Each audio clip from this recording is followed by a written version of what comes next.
es también hablar de un cambio importante para la historia de Colombia.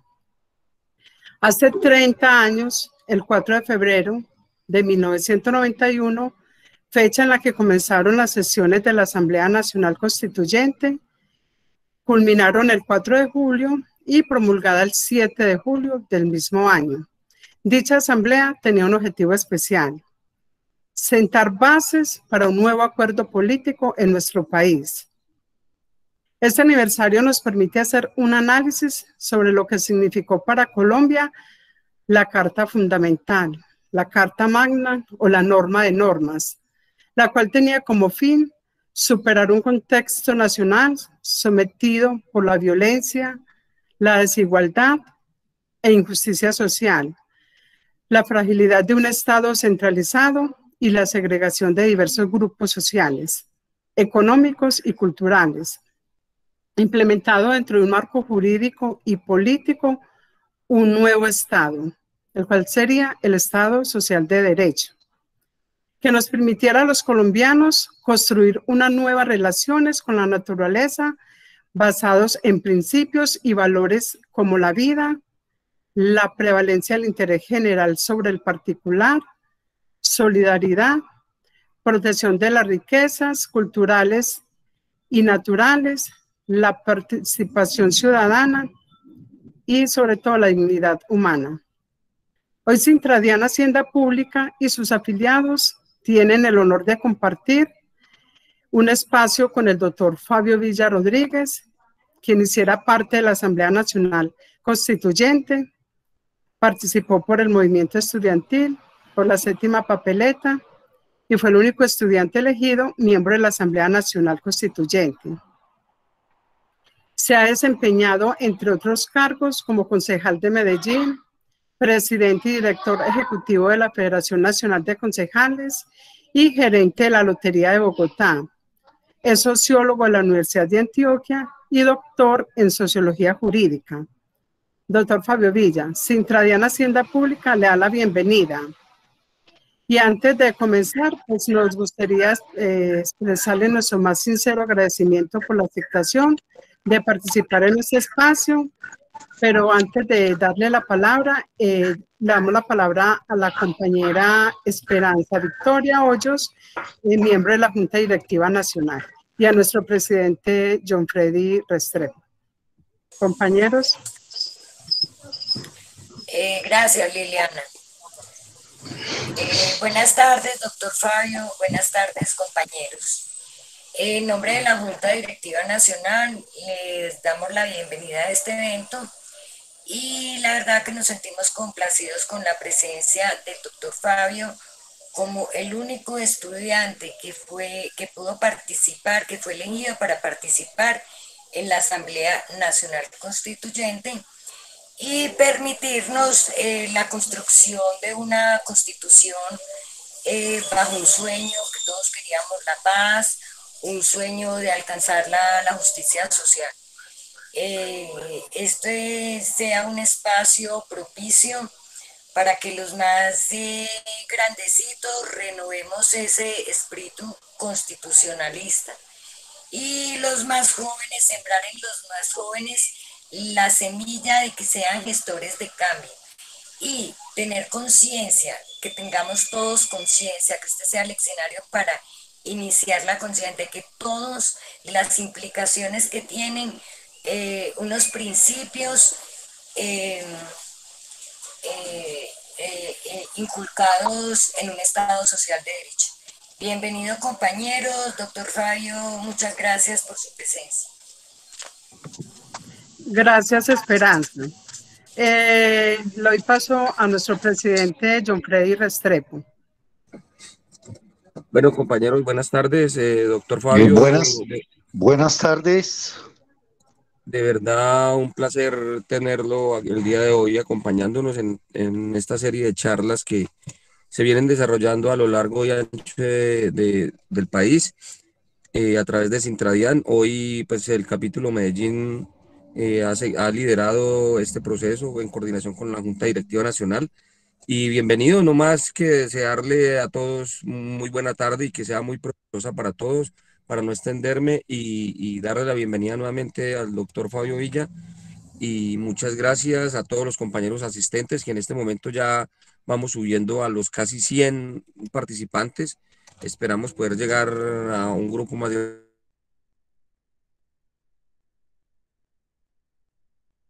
grande, pero pues igual en el país y una mejor día para todos. Un abrazo para todos y muchas gracias. Muchas gracias, presidente. Doctor Fabio, le doy la palabra, pero sí quiero darle las recomendaciones a nuestros compañeros. Tenemos dos formas de hacer preguntas. El doctor Fabio nos va a dar una exposición de los temas que se van a tratar hoy, que es la Asamblea Constituyente y la Constitución Política de 1991. Tenemos dos formas de participar y una es levantar la mano, que está en la parte inferior derecha, levantamos la manito, yo les voy dando la palabra y pues, la otra forma es hacer las preguntas a través del chat. Una vez finalice el doctor Fabio su exposición. Bienvenido, doctor Fabio.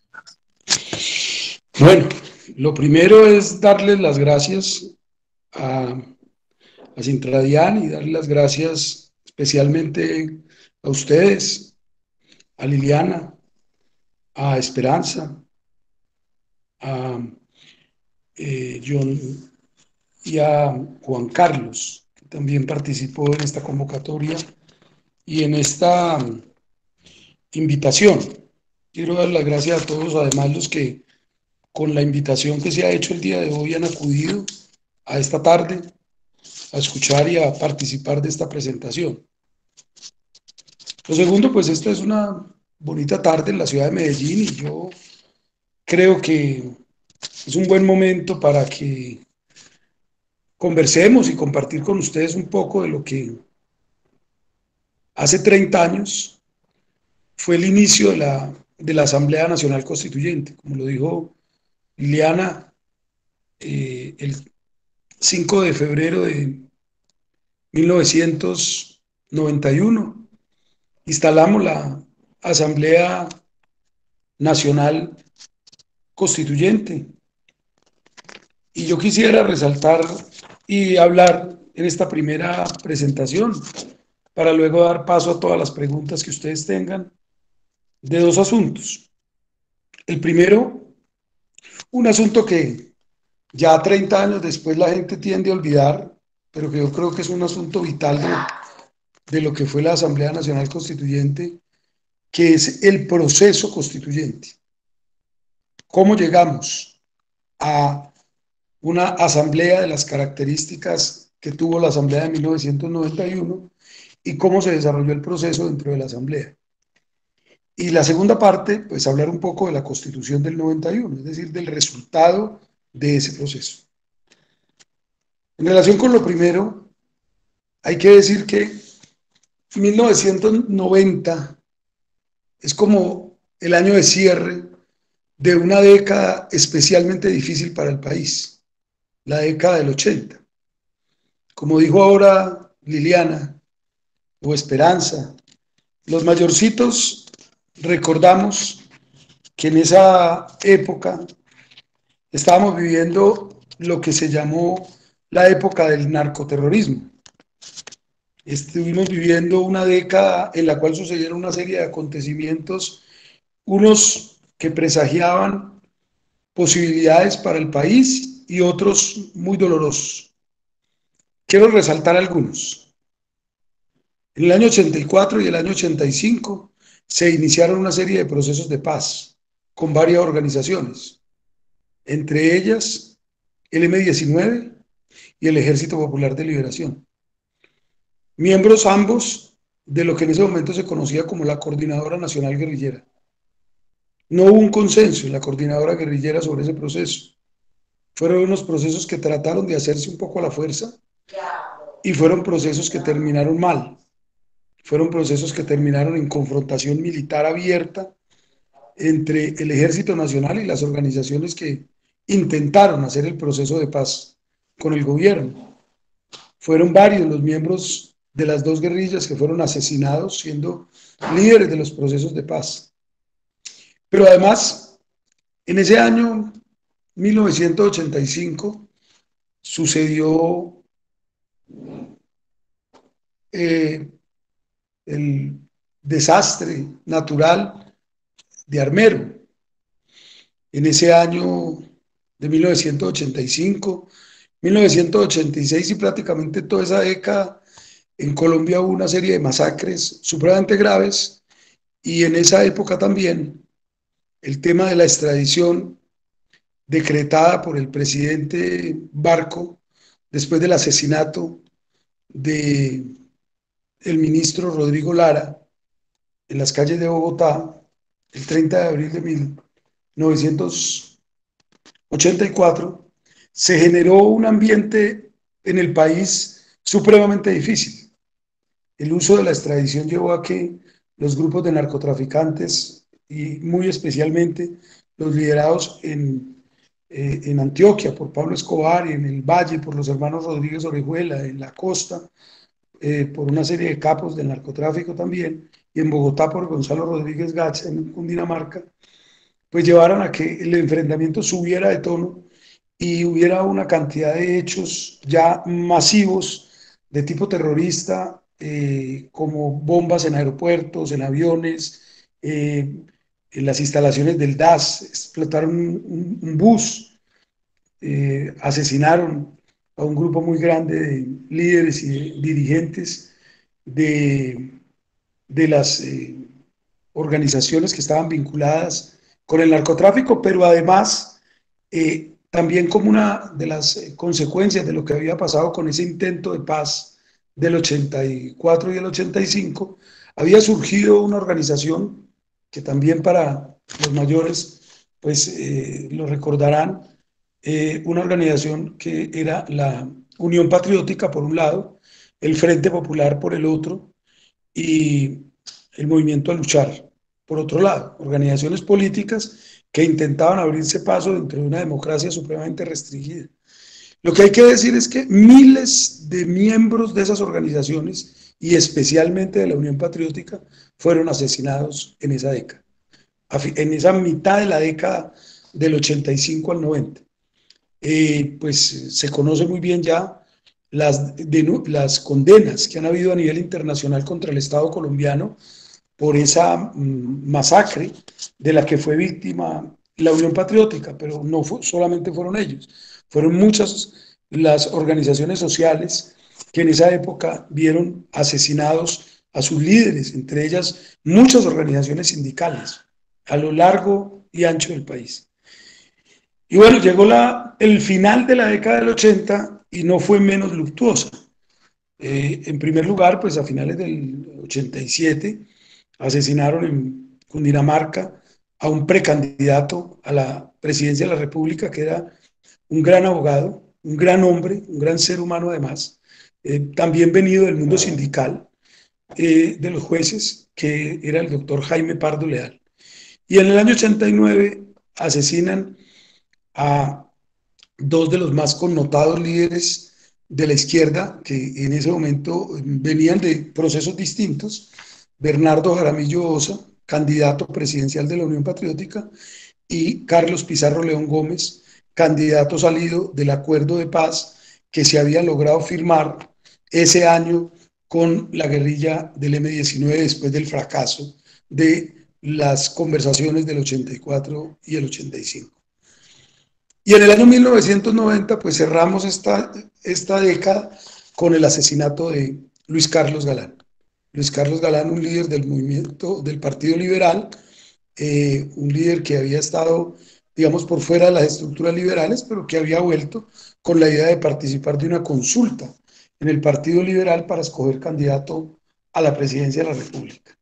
Importante decir que en esta década del 80, por ahí a la mitad de la década, cuando se hablaron de las negociaciones con las organizaciones de la guerrilla, se habló de la posibilidad de una asamblea constitucional para hacer unas reformas políticas que abrieran paso a una apertura democrática y a un diálogo nacional.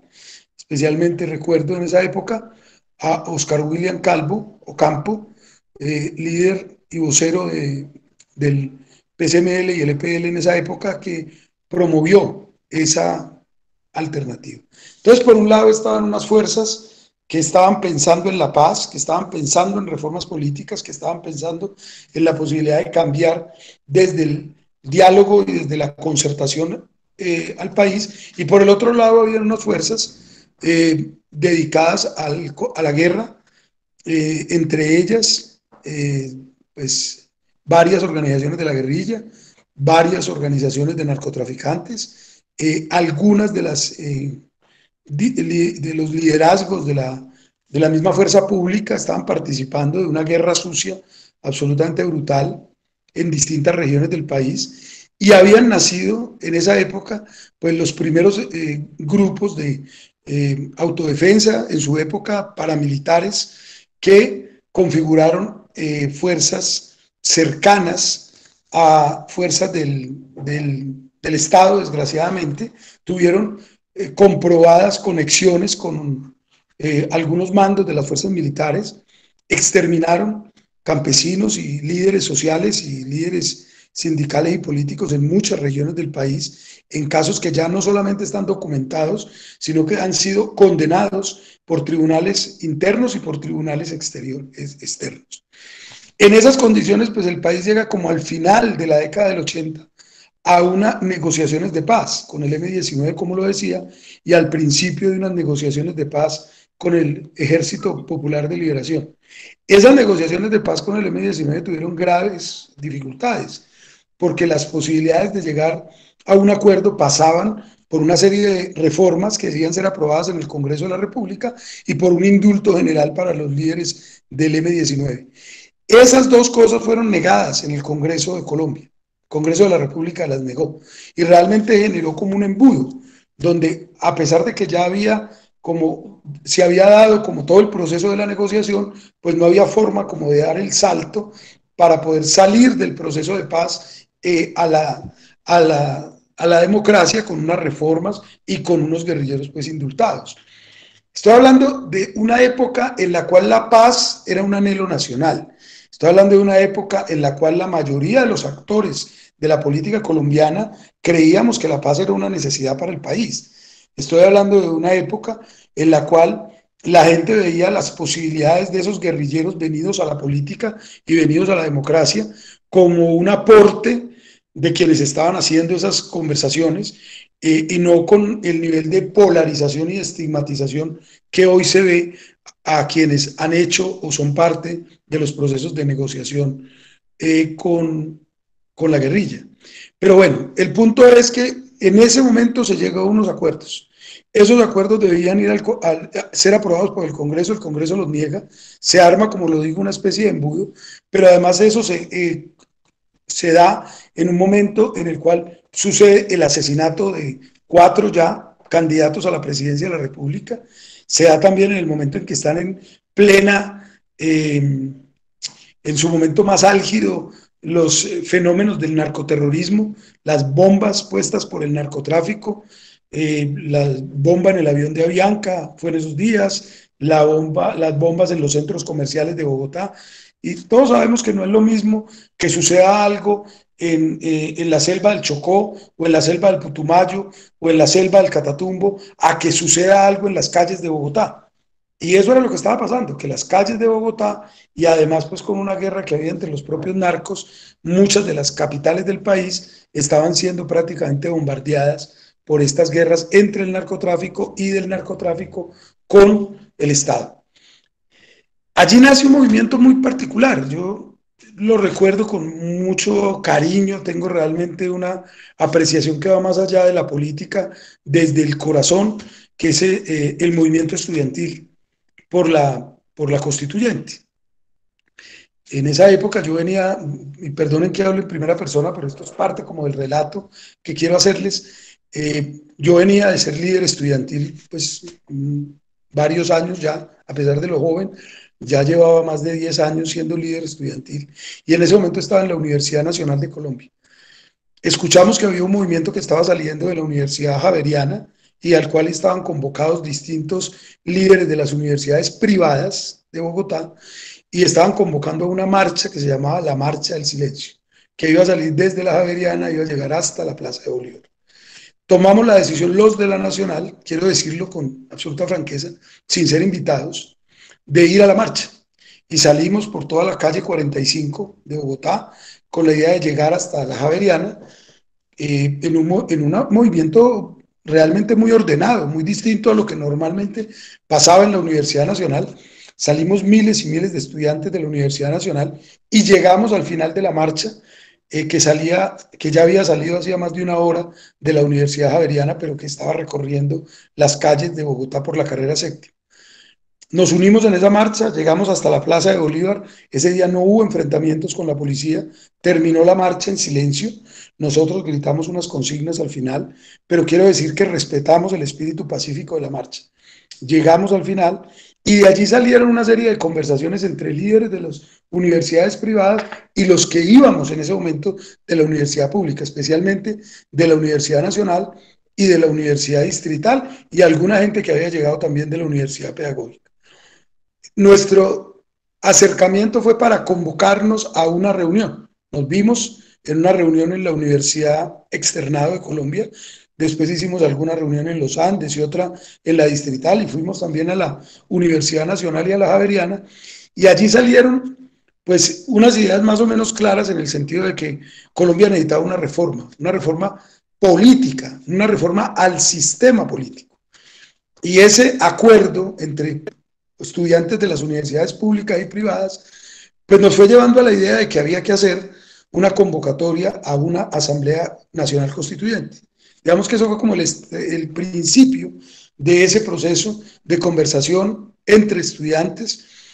Habían algunas relaciones con grupos políticos, pero yo tengo que decir que incluso desde la izquierda, a la cual yo pertenecía en ese momento, no había una buena mirada hacia ese movimiento. O sea, no había buena cara hacia lo que estaba pasando con ese movimiento de estudiantes básicamente privados. De manera que los que estuvimos por las públicas estábamos más por el interés propio y la decisión de participar como estudiantes que porque nos hubiera mandado pues una organización. No fue así en el caso de los que estaban por parte de las privadas, porque tuvieron más apoyo. Y quiero recordar a una persona que hace poco murió y fue ministra de Justicia y no tuve ninguna relación ideológica ni política con ella. Creo que toda la vida, digamos, estuvimos en orillas distintas, pero quiero reconocerla porque fue, por ejemplo, uno de los grandes apoyos que tuvo el movimiento estudiantil privado, no el nuestro, sino el privado, que fue Marcela Monroy, en esa época decana de Derecho de la Universidad de los Andes. Ella murió hace poco. Y de esa universidad en particular del Rosario salió también Fernando Carrillo. Fernando Carrillo, el ex procurador, salió como profesor, no como estudiante, con un grupo de estudiantes y montaron un movimiento que no era solo de estudiantes, sino estudiantes y profesores, que se llamaba el movimiento Todavía Podemos Salvar a Colombia. Y el resto, ya sí estudiantes, montamos un movimiento que primero fue en Bogotá, pero se regó por todo el país, que se llamaba el Movimiento Estudiantil por la Constituyente, en el cual estuvieron, entre otros, Claudia López, Carlos Caicedo, Antonio Sanguino, Catalina Botero, Alejandra Barrios, Ana María Ruiz, Alfonsito Gómez Lugo, etcétera, etcétera. Un poco de gente que está regada en distintas actividades y también varios que están en la academia, como Darío Dangond, Oscar Guardiola, Oscar Ortiz, Alexandra Torres, etcétera.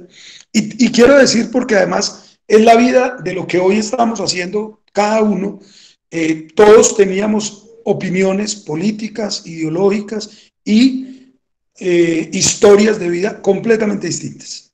Veníamos de las universidades públicas, unos y privadas otros, unos eran liberales y otros conservadores, unos venían de experiencias de la izquierda, otros eran absolutamente derechistas, pero nos jugamos la vida en un movimiento en el que estábamos proponiendo al país un cambio a la Constitución, un cambio a la estructura política del Estado colombiano, partiendo de que el Congreso estaba deslegitimado, partiendo de que la justicia había sido cooptada primero y destruida después por el narcotráfico en la toma del Palacio de Justicia, que también fue en el año 1985, el 6 y 7 de noviembre de esa década luctuosa del 80. De manera que pues había una serie de cosas que nosotros creíamos realmente requerían de un sismo. Había que mover las estructuras del Estado colombiano, hacer un cambio profundo en esas estructuras. Pero además ustedes, como lo dije hace rato, si se acuerdan, pues estaba el tema del proceso de paz estancado que había con el M-19 y que estaba también en desarrollo con el EPL, y el EPL empezó a pedir, como lo había hecho en el 84, que se hiciera una asamblea constituyente. Entonces, se juntaron una serie de hechos, y lo cierto es que el movimiento de los estudiantes logró un apoyo muy grande del país nacional, y también, tengo que decirlo, del país político. Incluso quienes no creyeron al principio terminaron de constituyentes. Les cuento una anécdota pequeña. El doctor Álvaro Gómez Hurtado, que fue presidente de la Asamblea Nacional Constituyente y sin duda uno de los hombres más claros que tuvo la constituyente y que más orientó el ejercicio de construcción de la nueva constitución, Álvaro Gómez, por ejemplo, cuando lo visitamos nos dijo que él no estaba de acuerdo con eso, que él no estaba de acuerdo con una constituyente porque para hacer una constituyente se necesitaba un gran consenso nacional o una guerra terminada donde tendría que haber unos vencedores y unos vencidos, y los vencedores se sentaban y redactaban una constitución, y eso es lo que ha pasado en el mundo. La otra manera, decía Álvaro Gómez en esa conversación, era que hubiera un gran consenso nacional, y él decía jocosamente ese día, el último consenso que sucedió en la tierra fue cuando se reunieron los 12 apóstoles con Jesucristo y se dio porque bajó el Espíritu Santo. Y el Espíritu Santo no baja tan seguido. Entonces ustedes no van a hacer ninguna constituyente. Después terminó de presidente de la constituyente. Entonces, pues no todo el mundo nos apoyó, no todo el mundo estuvo de acuerdo, pero lo cierto es que sí hubo muchas fuerzas políticas y sociales que creyeron en los estudiantes, que quisieron apostarle a esta iniciativa y que bueno, se la jugaron con nosotros porque sacáramos adelante este proyecto. Esto llevó a que le propusiéramos al país lo que se llamó la séptima papeleta. La séptima papeleta era una convocatoria para que todos los colombianos en marzo de 1990 incluyeran en las urnas una papeleta que decía: convocamos a una Asamblea Nacional Constituyente para reformar la Constitución Política de Colombia. ¿Qué quiere decir esto? Pues que se estaba haciendo una papeleta más, era la séptima papeleta, porque ese día se votaban 6 papeletas. Entonces aquí vuelvo con los más jóvenes. En Colombia no siempre se votó con tarjetón. Hasta 1991 se votó con papeleta. ¿Qué quiere decir papeleta? Un papelito donde se ponía el tipo de corporación o cargo que uno estaba eligiendo, y en ese papelito decía el partido y el candidato por el que uno votaba. En esa papeleta se decía, por ejemplo, voto al Senado de la República por el Partido Liberal, por Liliana María Sierra. Entonces la gente votaba por Liliana María en una papeletica sola al Senado. Entonces se eligió en ese marzo de 1990 Senado, Cámara, se eligió alcalde, se eligió asamblea departamental, consejo municipal, y había una 6ª papeleta que era la de la consulta del Partido Liberal para elegir candidato a la presidencia de la República. Y esas eran 6. Y la 7ª papeleta pues era la que nosotros estábamos proponiendo. Esa 7ª papeleta era ilegal. ¿Ilegal en qué sentido? Que no tenía ninguna norma legal que la sustentara. Es más, tengo que decirlo, que no tenía norma constitucional que la sustentara, porque lo que decía el artículo 218 de la Constitución Nacional de 1886 es que la Constitución solamente se podía reformar en el Congreso de la República. De manera que no solamente estábamos apelando al pueblo para que votara con una papeleta que no tenía reglamentación legal, sino que votara por una Asamblea Nacional Constituyente que no tenía sustentación constitucional. No había norma constitucional, ni había obviamente ninguna reglamentación legal para votar por esa 7ª papeleta. Pues yo quiero contarles hoy que millones de personas votaron por esa séptima papeleta. ¿Cuántos? Mentiría si les dijera que tenemos un número. La registraduría no lo contó. Nosotros hicimos un conteo no oficial y los estudiantes regaron por todo el país y nos mandaron datos. Nosotros teníamos una pequeña oficina en el CINEP en Bogotá, en la carrera quinta con la calle 28. Y ahí en esa oficina, con la calle 33, perdón, calle 33 con carrera quinta en el CINEP, en una oficina que era un sótano, ahí recibimos llamadas de todo el país donde nos decían 5.000, 3.000, 2.000, 5.000, no sé. Pero en total dijimos al otro día que 2.500.000, no sé, 60.000 personas habían votado por la séptima papeleta. La verdad, ese dato es un dato que nos inventamos. Eso nadie sabía cuánta gente había votado. Pero todo el mundo sabía en el país que esa papeleta había sido votada masivamente. Mejor dicho, que prácticamente todo el mundo había puesto la séptima papeleta en la urna. La habían sacado de todo lado. Los periódicos la imprimieron, de manera que no era sino recortarla y meterla.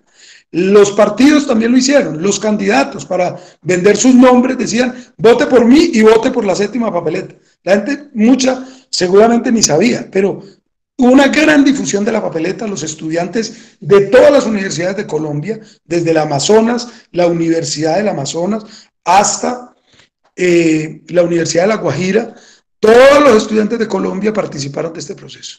La gente participó masiva y copiosamente de este proceso. Terminó pues esa votación de marzo. Nosotros teníamos una preocupación grandísima porque pasada la séptima papeleta, la pregunta de nosotros era, bueno, ¿y ahora qué sigue? ¿Ahora cómo hacemos para que esta vaina sea viable? Hablamos con el presidente de la época, que era el presidente Virgilio Barco, hablamos con el ministro del Interior, que era el doctor Horacio Serpa Uribe, ministro de Gobierno, en esa época no había ministro del Interior tampoco, y llegamos al acuerdo, totalmente de acuerdo, Wilmer. En la isla de San Andrés también votó un montón de gente por la Asamblea Constituyente, tiene razón, desde el Amazonas hasta San Andrés. Esa es nuestra geografía correctamente extendida. Bueno, lo cierto es que en todo el país la gente votó por la Asamblea.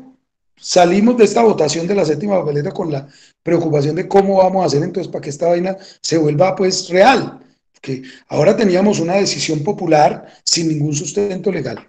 Hablamos con el gobierno tenía a su vez este problema del proceso de paz estancado, y tengo que decirlo, el presidente Barco tomó una decisión de Estado, que fue aprovechar el estado de sitio.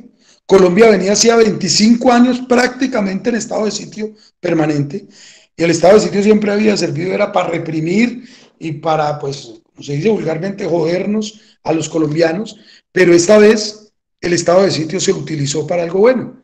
El presidente sacó un decreto de estado de sitio diciendo, mire, yo voy a convocar para lograr la paz en Colombia a una Asamblea Nacional Constitucional, con un temario definido. Dijo, hay que reformar esto y esto. Y se convocará entonces una asamblea, se convocará en diciembre a unas elecciones, a unos constituyentes, y el año entrante van a trabajar 5 meses y van a hacer unas reformas, que son estas. Ese decreto de estado de sitio fue a la Corte Suprema de Justicia. La Corte Constitucional tampoco existía. Fue a la Sala Constitucional de la Corte. Y en la Corte Suprema, pues en una decisión histórica, la Corte rompió la línea constitucional del 86 y decidió darle pie a la votación de la papeleta, para que en mayo, en las elecciones presidenciales, la gente votara ya por una papeleta oficial. Ordenaba a la registraduría contar esa papeleta, pero además tomó varias decisiones adicionales. Le quitó los temas a la asamblea. Dijo, esta asamblea la hacen los ciudadanos, el pueblo, y por tanto esta asamblea no puede tener límites. El gobierno no le puede poner límites a una asamblea que está siendo convocada por el pueblo y elegida por el pueblo. Entonces le quitó el temario. Además de quitarle el temario, decidió también la Corte Suprema en ese fallo que esa elección fuera el 9 de diciembre de 1990, que se eligieran 70 constituyentes y que funcionara desde el 5 de febrero hasta el 4 de julio del año 1991. Esas fueron las decisiones con que la Corte avaló el decreto 427 de estado de sitio en el mes de abril del año 1990. Y con eso dio pie para que el 27 de mayo pudieran haber unas elecciones generales que habían para presidente de la República, pero que ese día se pudiera votar por esa papeleta, por la séptima papeleta, pero esta vez legalmente. La iba a contar la registraduría y el 97%, creo, 98%, no recuerdo ahora, pero fue algo así como el 98% de los colombianos votaron, de las personas que participaron, votaron por el sí a la Asamblea Nacional Constituyente con esa papeleta. Tengo que decir que no votaron algunos y solo unos pocos votaron no, pero muy pocos, menos del 0.3%, menos del 0.3%, o sea que el 99.7% votaron que sí, y el 97% de los votantes votaron, de manera que fue una cosa pues muy grande. Ahora, alguna gente nos dijo, pero es que votó poca gente. Pues sí, en Colombia nunca ha habido la tradición de que la gente vote masivamente, es decir, normalmente la gente vota en un 30, 40, 50% máximo en las elecciones. La gente aquí no tiene una historia de votaciones copiosas en términos de el número de personas que participa, es decir, casi siempre hay una gran abstención electoral. Pero la gente que votó mayoritariamente, pero una mayoría abrumadora, por convocar a la Asamblea Constituyente. Bien, aquí doy un salto.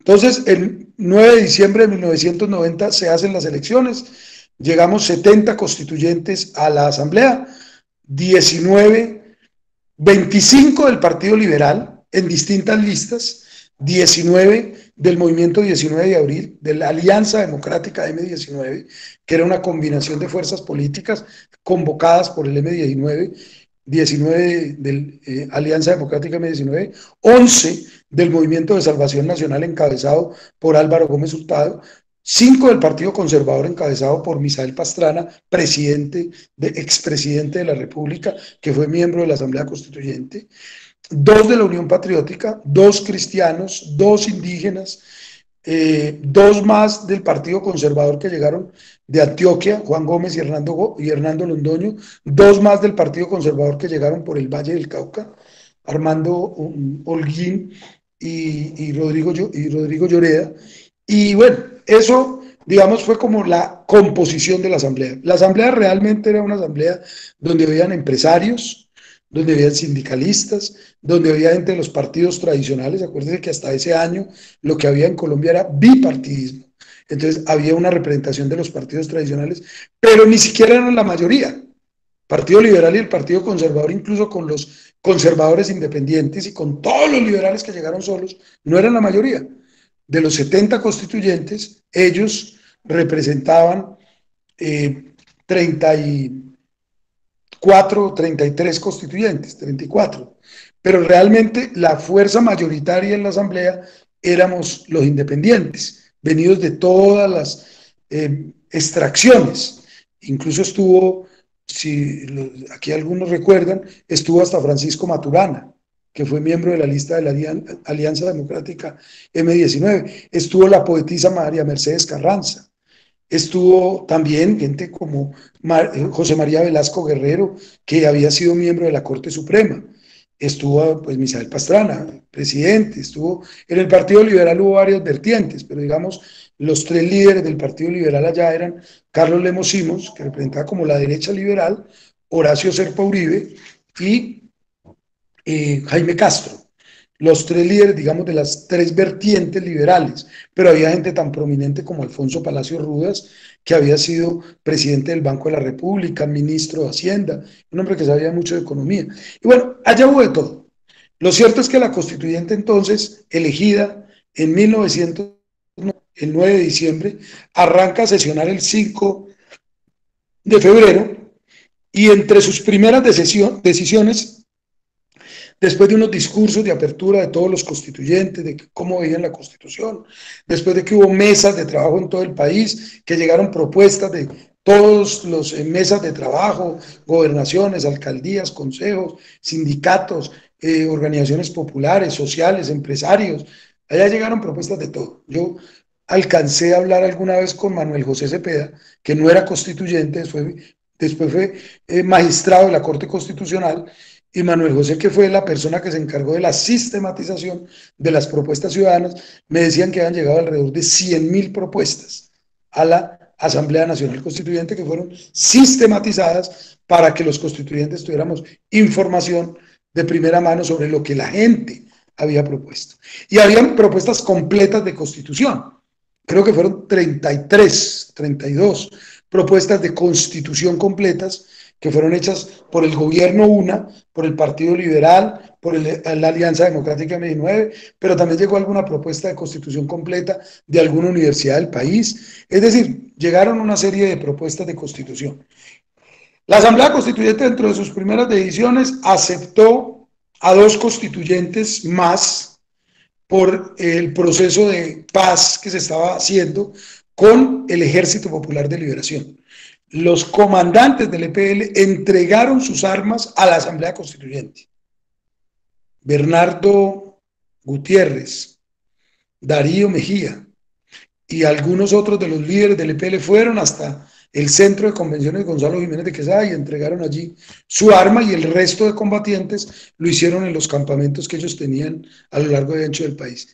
Después de esa experiencia, ellos eligieron internamente a 2 constituyentes, que fueron Jaime Fajardo Landaeta y Darío Mejía. Y luego el Partido Revolucionario de los Trabajadores también hizo acuerdo de paz con el gobierno y envió a la constituyente a José Matías Ortiz. Y luego el movimiento indigenista Quintín Lame hizo acuerdo de paz con el gobierno y envió a la constituyente a Alfonso Chepe Barrios. Esos fueron entonces los 74 constituyentes, 70 elegidos por votación popular y 4 de los procesos de paz que hubo en ese momento en los años 89, en 90 y 91. El primero con el M19, luego con el EPL, PRT y Quintín Lame. Y ahí se cerró. Yo tengo que decir, en honor a la historia, que esto pudo haber sido mucho más grande. Y el anhelo de paz que teníamos los colombianos pudo haber sido mucho más amplio, concretado en la Constitución, porque la Constitución tenía varios propósitos. Uno de ellos era la paz, otro era legitimar un Estado que fuera capaz de servir realmente a los ciudadanos, otro era hacer de Colombia un Estado más participativo y menos representativo, otro era fortalecer la democracia, y había muchos otros, hacer de Colombia un país más laico, convertir el Estado en un Estado que no se sirviera de los ciudadanos, sino que fuera un Estado al servicio de los ciudadanos. De manera que una serie de razones hicieron que nos metiéramos en este cuento de hacer una constituyente y hacer una nueva constitución. Yo tengo que decir que en el tema de la paz se pudo haber logrado más si al Ejército Nacional, yo no sé si con orden o sin orden del presidente César Gaviria, esta es la hora que todavía no lo sabe el país, pero lo cierto es que hubiera sido mucho más fructífero si al Ejército Nacional no toma la decisión de bombardear la sede del secretariado de las FARC en Casa Verde el 9 de diciembre de 1990. O sea, el mismo año, el mismo día que estábamos eligiendo a los constituyentes, el ejército estaba bombardeando la sede del Secretariado Nacional de las FARC en Casa Verde. ¿Y por qué menciono este hecho? Como un hecho que, de no haberse dado, nos hubiera permitido hacer una tarea mejor. Porque si ustedes recuerdan, uno de los constituyentes en ese abanico nacional del que les hablé, pues fue Álvaro Leiva. Y Álvaro Leiva era un contacto que tenía el gobierno hacía rato con las FARC. Y ese contacto, entre otras cosas, venía hablando con ellos de la posibilidad de que las FARC llegaran a la Asamblea, como llegó el EPL, el PRT, el Quintín Lame. La historia después de que sucede no se puede reconstruir de otra manera distinta a como sucedió. Entonces yo no puedo decir que si no hubiera pasado eso las FARC hubieran llegado a la constituyente, no lo sé. No sé qué estarían pensando en su cabeza, pues un poco atiborrada los líderes de las FARC, el señor Manuel Marulanda, el señor Jacobo Arenas, el señor Alfonso Cano, bueno, y los demás. No sé qué estaban pensando, pero lo que sí es cierto es que al hacer ese bombardeo se cerró la puerta y la constituyente no pudo siquiera conversar con ellos, porque ellos cerraron la puerta a cualquier posibilidad de diálogo con la Asamblea Constituyente. Bueno, dicho esto, tengo que decir que de todas maneras la Asamblea transcurrió en un ambiente de total camaradería, colegaje. Fuimos 70 personas de todos los niveles, de todos los estratos y de todas las edades. Yo era en esa época el más joven de todos, ya, pues sigo siendo el más joven, pero ya no soy joven, tenía 26 años, y el mayor era Alfonso Palacios Rudas, y la amistad entre todos era muy grande, y lo siguió siendo, quiero decirlo, y lo siguió siendo. Es decir, todos estos 30 años se han ido muriendo, pues, varios de nuestros compañeros, pero siempre todos fuimos muy amigos, y lo seguimos siendo los que estamos vivos, con posiciones ideológicas completamente distintas, pero hemos sido amigos porque el esfuerzo de la constituyente y el esfuerzo de hacer la constitución fue un esfuerzo colectivo. Trabajamos en equipo, cosa que este país normalmente no hace. Este país no trabaja en equipo. Este país está enseñado a la confrontación y a la polarización, no al trabajo en equipo. Nosotros logramos trabajar en equipo. Hicimos 5 comisiones. Una comisión sobre derechos, otra comisión sobre ordenamiento territorial, otra comisión sobre estructura del Estado, otra comisión sobre justicia y una última sobre régimen fiscal y económico. Esas 5 comisiones trabajaron de manera ordenada, se distribuyeron en subcomisiones y esas subcomisiones entregaron al tiempo que se les pidió sus artículos sobre los temas que se les pidió, fueron a las comisiones, se votó en las comisiones. Luego fue a plenaria, se votó en las plenarias, luego fue a una comisión redactora o se devolvió a las comisiones. Lo que se devolvió a las comisiones volvió otra vez y se votó en plenaria en una segunda votación, y lo que directamente ya pasaba para comisión redactora volvía de todas maneras a votarse en plenaria. De manera que hubo 2 votaciones, una votación en comisión, 2 votaciones en plenaria y al final una votación general de la Constitución. Así fue el proceso de hacer la Constitución. Cada uno de los artículos que tiene la Constitución, pues es el producto de eso, de una conversación entre personas distintas. Les voy a hablar de la comisión y de la subcomisión mía. Yo estuve en la subcomisión de Relaciones Internacionales y Fuerza Pública, y estuve con 2 personas completamente distintas, y los 3 éramos distintos, éramos 3.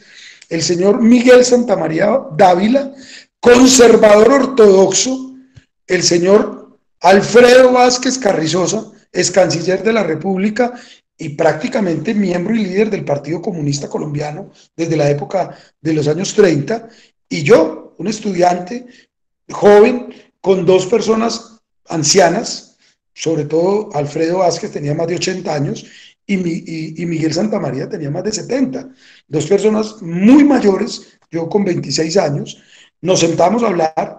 Y yo nunca sentí que me quisieran, digamos, ordenar, escriba que usted es el pelado. No, nosotros éramos 3 constituyentes trabajando un tema, nos reunimos con el ministro de la Defensa, nos reunimos con las organizaciones sociales, nos reunimos con todo el mundo, y de allí salieron unos textos que fueron más el producto de lo que el país estaba en condiciones de hacer que de la voluntad individual de alguno de nosotros. Y después de eso llegó a una comisión que fue la comisión 3, que era la Comisión de Estructura del Estado, y nosotros presentamos algunos temas en los cuales no teníamos acuerdo. Yo quiero aclarar, por ejemplo, que yo no tenía acuerdo con ellos en unos temas, por ejemplo, como el servicio militar obligatorio. Yo me puse al servicio militar obligatorio hasta la plenaria de la Constituyente, por razones pues que ahora no tengo tiempo de explicar, pero con absoluta argumentación. Pero con Alfredo Vázquez Carrizosa también teníamos unas diferencias, con el señor Miguel Santamaría Dávila, y entre los 3 teníamos diferencias. Todo eso se llevó a la comisión y la comisión votó. Y en absoluta democracia se tomó las decisiones, los artículos que no eran convenidos en la comisión, porque teníamos diferencias, se llevaban a las plenarias, se abría la discusión en las plenarias, se votaba, si no habían acuerdos volvía a las comisiones y volvía a las plenarias. Yo con esto quiero llamar la atención sobre un hecho. Nosotros allí hicimos un ejercicio de buscar consensos, de buscar acuerdos. Y al final votamos una constitución que es esta, la Constitución Política de Colombia, donde de los 72 que podíamos votar, porque había 2 que no tenían voto, votamos a favor 71, donde había gente de la extrema derecha, del extremo centro, del centro, de la centroizquierda, la izquierda y de la extrema izquierda, como dicen ahora, que hay tantas matices de la política que ya uno no sabe ni dónde está. Pero de todos esos matices que habían, hubo generosidad, hubo intención de diálogo, hubo intención de acuerdo y llegamos a acuerdos. Y eso es la Constitución del 91, un acuerdo. Un acuerdo. Allí no está plasmado ni lo que quería la derecha, ni lo que quería el centro, ni lo que quería la izquierda. Pero claramente hay una carta de derechos que es más democrática para su época y aún para hoy que la mayoría de las constituciones del mundo. Hay unos mecanismos de participación ciudadana y unos mecanismos para acceder a esos mecanismos que son más democráticos y más de avanzada que las de muchas constituciones del mundo. Hay una estructura del Estado con una serie de nuevas instituciones, entre ellas la Defensoría del Pueblo, la Corte Constitucional, y otras, muchas otras, que son instituciones benéficas para el país. La creación de los nuevos departamentos, las intendencias y las comisarías fueron erigidas por la constituyente como nuevos departamentos. Yo creo que el país dio un salto en muchos temas, ahora, en muchos otros no.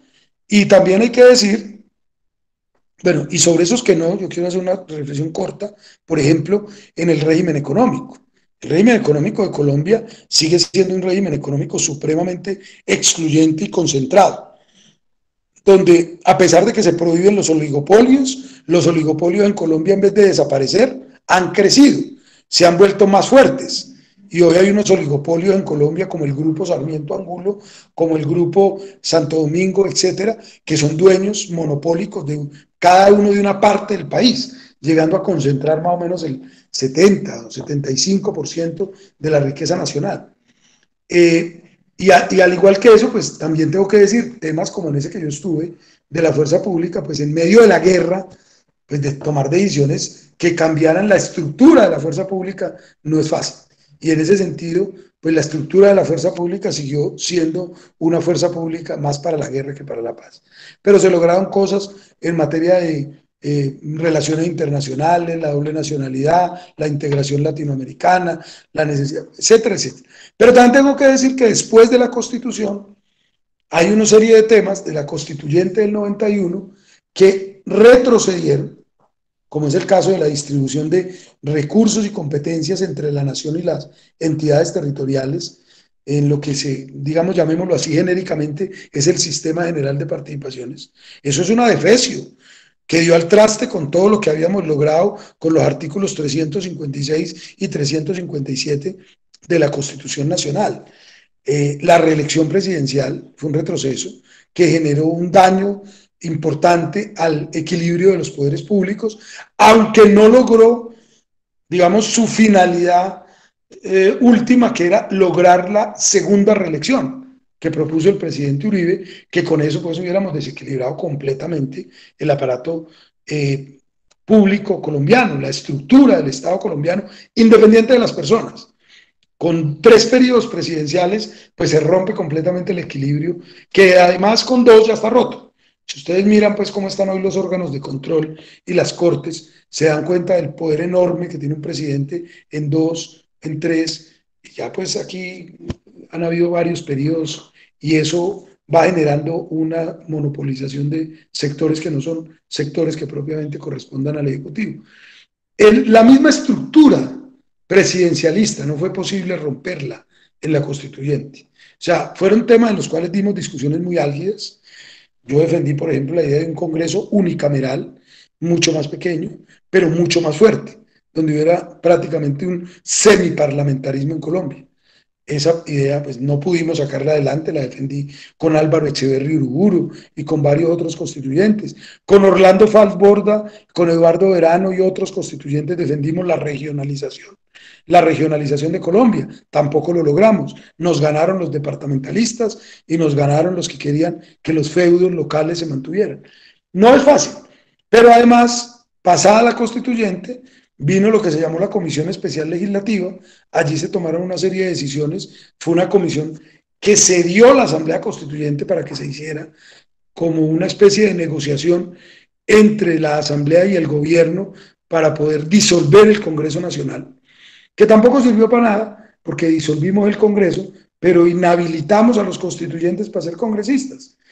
En esa elección que siguió, pues los congresistas se volvieron a hacer elegir y empezaron la contrarreforma a la Constitución. Entonces tengo que decir, Colombia tiene una buena Constitución, en términos generales, eso es mi opinión, esto es una opinión mía, igual cualquiera puede pensar lo contrario, porque crea que es muy de izquierda, porque crea que es muy de derecha. Yo creo que tenemos una buena Constitución, pero no hemos tenido voluntad para aplicarla. Colombia tenemos un Estado de cosas inconstitucional prácticamente permanente.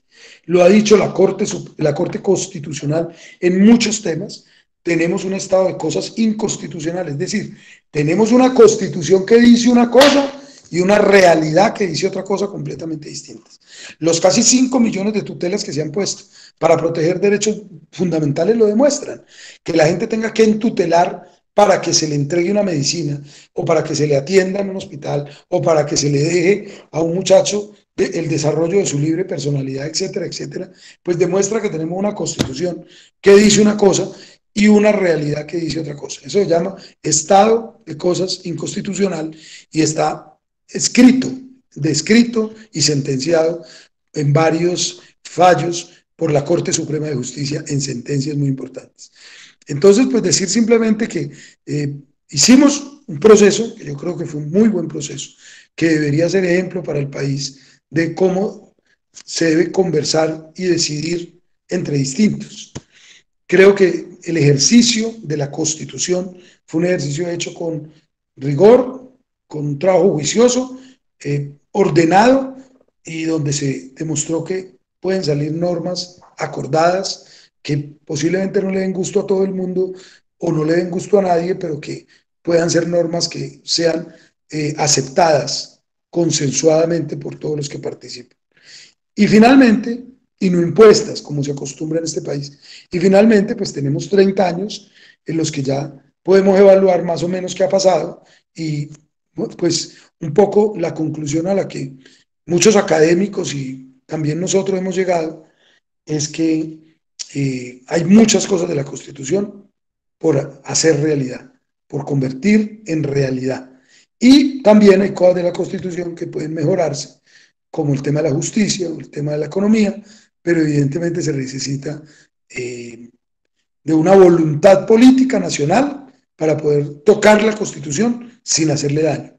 Es decir, tocar la Constitución para llevarla hacia adelante y no tocar la Constitución para echarla hacia atrás, como algunos sectores lo han propuesto y como lo han logrado en algunos artículos en las 40 y pico de reformas que le han hecho ya en el Congreso de la República.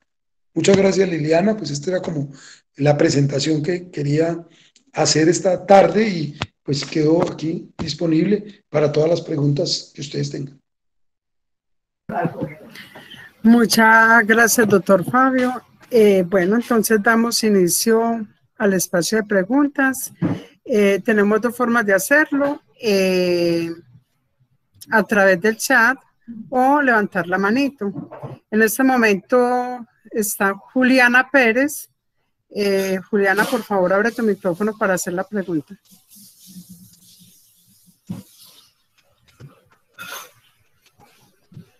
No, compañera, por error se levantó la mano. No hay cuestionamiento en este momento. Muchas gracias, compañera. Dios la bendiga. Amén, es con todo gusto. Primitivo Miranda. No, qué pena, fue también por error, disculpe. No, pregunten compañeros, ese es el espacio. Bueno, Jorge Sabogal. Gracias, Liliana.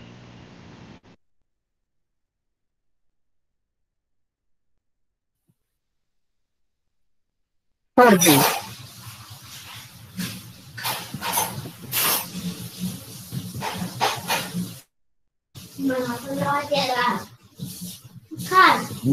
Compañero Jorge, no te escuchamos.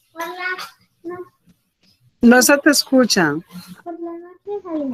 Hola Liliana, gracias. Ahora sí, ahora sí. Se me cayó la llamada, se me cayó el internet. Ahora sí, Jorge. A Fabio, un placerazo volver a escucharlo y esas intervenciones que hacía en la Asamblea Nacional Constituyente, que difícil de olvidar los constituyentes que había allí representados, entre ellos él. Solo decirle que gracias, que el recorderis que nos acaba de dar, el repaso sobre la Constitución que hoy nos rige, con algunos retoques que le han hecho algunos para mal, es muy importante para nosotros. De verdad, Fabio, muchas gracias. Y solo una observación y su opinión, a ver si estamos o no enfocados desde mi punto de vista. Para mí, la Constitución, producto del proceso constituyente de los años 90 y 91, dio como resultado una de las constituciones de mayor avanzada que tenemos en América Latina. Y por ello, quienes hoy estamos aquí y las futuras generaciones, los que están llamados es a defenderla, a protegerla, a cuidarla, a mejorarle en los aspectos que usted bien ha dicho, lo de la justicia y en lo de la economía. Pero en las áreas sociales, en todos esos derechos económicos y políticos, todos esos derechos sociales y políticos, es una constitución de mucha avanzada. Gracias, Fabio. Bueno, pues muchas gracias, Jorge, por tus palabras, pero además sí hay que, pues yo comparto plenamente tu apreciación. Yo creo que la Constitución del 91, en su filosofía, en su esencia, en sus principios, en sus 13 principios, en sus derechos, en su Carta de Derechos, que son del artículo 14 hasta el artículo 95, en todo lo que tiene que ver con los mecanismos de participación, como lo mencionaba, y en muchas de las instituciones creadas debe defenderse. Creo que hay cosas que hay que cambiar, ya lo dije. Por ejemplo, en la justicia nos quedó mal el Consejo Nacional de la Judicatura, por ejemplo. Ese es un organismo politizado, muy mal organizado, que nos quedó mal, creo yo. También nos quedaron mal algunos temas en relación con la forma en que se aplica justicia, la relación entre las cortes, la cooptación y la forma como se designan jueces y fiscales.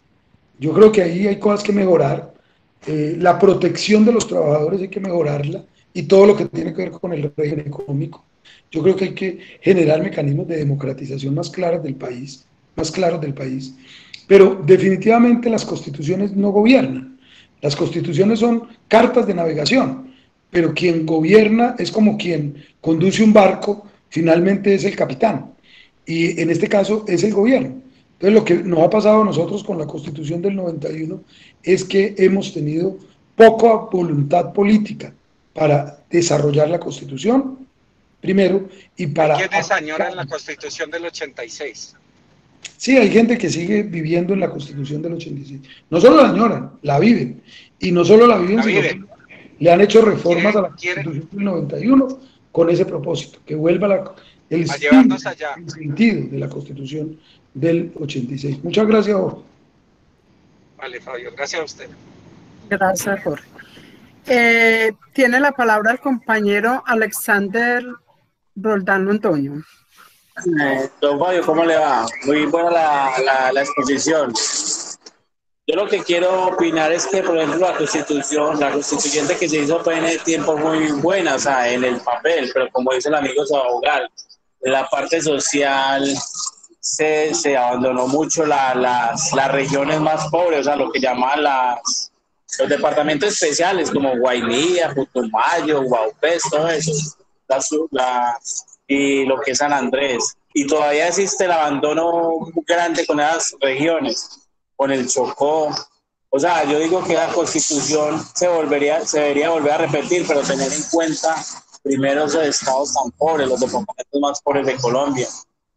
En pleno siglo XXI, un departamento como Chocó apenas tiene un hospital, San Andrés también tiene un hospital o dos. Eso es un atraso monumental. Entonces yo digo que se debería volver de la Constitución, pero en la administración invertida, o sea, primero invertir más recursos en los departamentos pobres, porque de Bogotá para abajo los departamentos están atrasadísimos. Cuando uno va a un Baupés, a un Bichada, al mismo Amazonas, cuando llega de Medellín a Quito, que es una odisea llegar de Medellín a Quito, que son 2 horas o 1 hora en avión. Entonces yo digo que cuando ustedes hicieron eso, lo hicieron muy romántico, pero faltó revisión porque esos departamentos cada vez más pobres. Esa es mi opinión.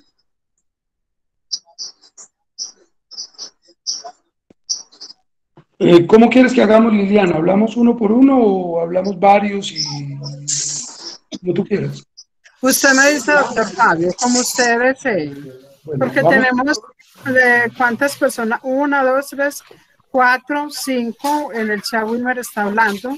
Usted me dirá si le responde a cada uno o todos hacen su intervención y ya usted le responde. Bueno, yo puedo hacerlo uno por uno, lo que pasa es que se nos vuelve un poquito más largo, pero yo creo, Alexander, que hay que mirar con detenimiento, digamos, por ejemplo, esos derechos que se establecen en la Constitución, derecho a la salud, el derecho al trabajo, el derecho a la educación, y además de los recursos que fueron asignados para poder cubrir esos derechos, ¿qué ha hecho el Estado, el gobierno en particular, pero el Estado en general, con esos derechos? Entonces uno encuentra que hay una serie de decisiones judiciales para protegerlos, pero ha habido mucha falta de voluntad para poder aplicarlos. Y eso tiene que ver no con la Constitución, como lo dije ahora, la Constitución es como una carta de navegación.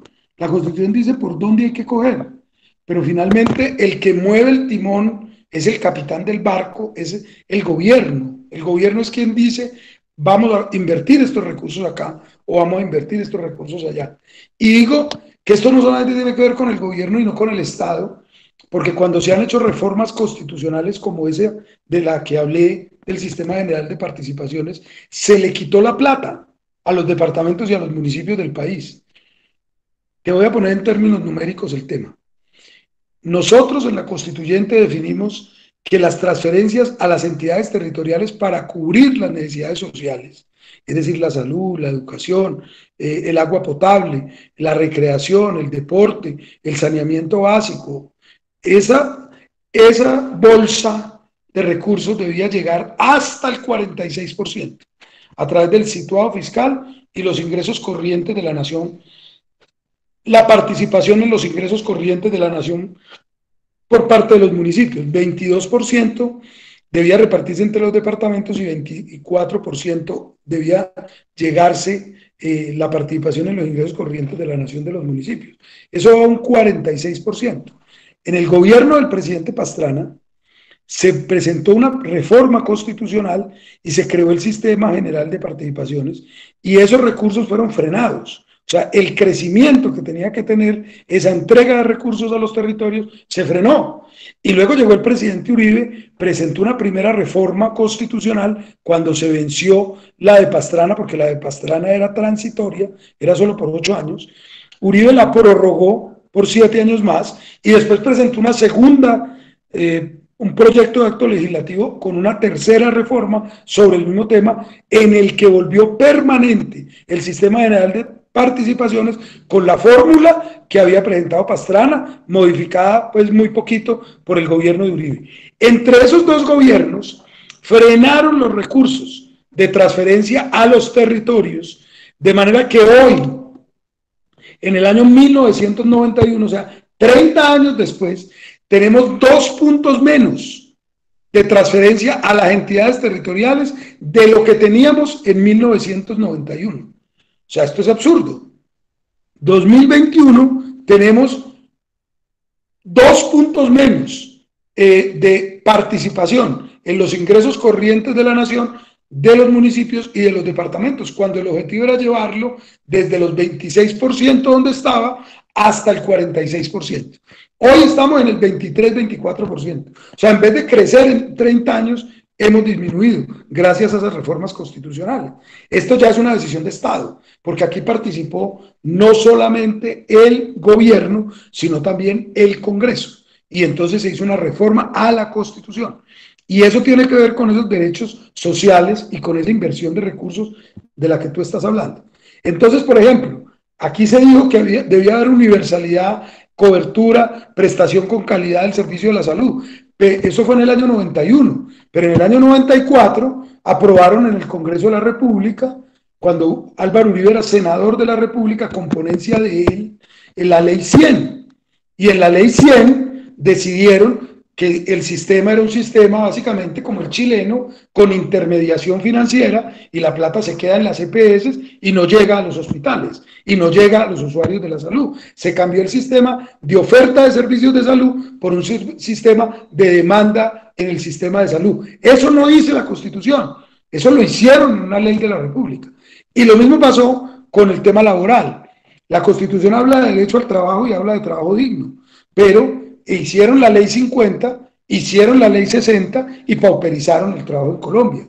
Extendieron el horario de trabajo diurno, disminuyeron el valor que se paga por horas extras, por dominicales y por feriados, crearon todo el sistema de contratación a través de prestación de servicios, o lo profundizaron, y en Colombia es más la cantidad de gente que hoy trabaja, incluso en el Estado, en actividades por prestación de servicio, que los funcionarios vinculados, y mucho más en el sector privado. La gente trata de evitar la seguridad social para los trabajadores y el pago de las horas extras y demás elementos extrasalariales. Entonces, pues aquí uno no le puede echar la culpa a la Constitución por lo que el gobierno ha hecho, porque la Constitución, como digo, es una carta. Lo que dice la Constitución es: váyase por aquí. Pero si usted hace lo contrario, no le puede echar la culpa a la Constitución. Lo mismo ha pasado con el tema de la paz. La Constitución dice que la paz es un deber y un derecho de obligatorio cumplimiento. Recuerdo yo un artículo peleado por el constituyente Diego Uribe Vargas y apoyado por mí y por otros constituyentes, y lo sacamos como un artículo que fuera como una especie de proclama, de declaración sobre la paz. Pues hermano, lo que hemos hecho en el país en 30 años es todo lo contrario: la guerra. Y el proceso de paz que se trató de hacer en el gobierno pasado y en el antepasado, pues tuvo una serie de dificultades. Al final tuvieron que remendarlo, finalmente se firma un acuerdo, y ese acuerdo se ha obstaculizado de todas las formas para que no progrese, incluso con el asesinato de más de 250 exguerrilleros de las FARC. Entonces, pues estas son las realidades del país.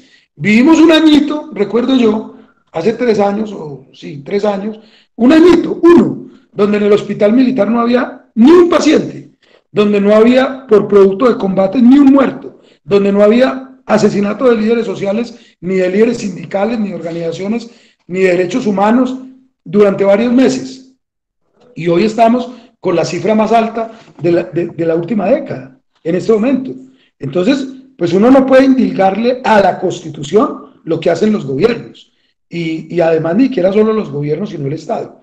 Y yo creo que en Colombia hemos tenido una falta enorme, como lo dijo Jorge Sabogal, enorme de voluntad política para aplicar la Constitución. Y eso no tiene que ver con el texto, sino con quienes tienen la obligación, porque no es una cosa de si quieren o no quieren, sino que tienen la obligación de aplicar la Constitución y de desarrollarla, y no lo han hecho. Ese es mi comentario, compañera Liliana. Gracias, doctor Juan. Tiene la palabra Marco Tulio Marenco Scorza.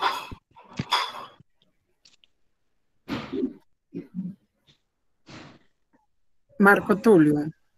Buenas, ¿me oye? Sí, señor. Marco Tulio, sí. Buenas noches.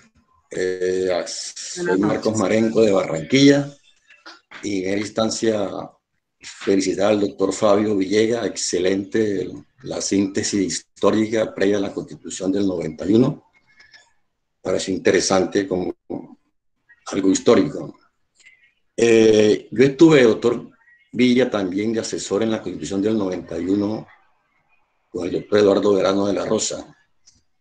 De todo lo que usted destacó como resumen histórico de ese proceso, Resalto el punto del ordenamiento territorial. Usted recordará, en esa comisión estuvo Eduardo Verano y la gente de la costa fue la que más se molestó en ese tema, más insistió en el tema para que se incorporara como un tema interesante e importante para discutirse dentro de la Constitución del 91.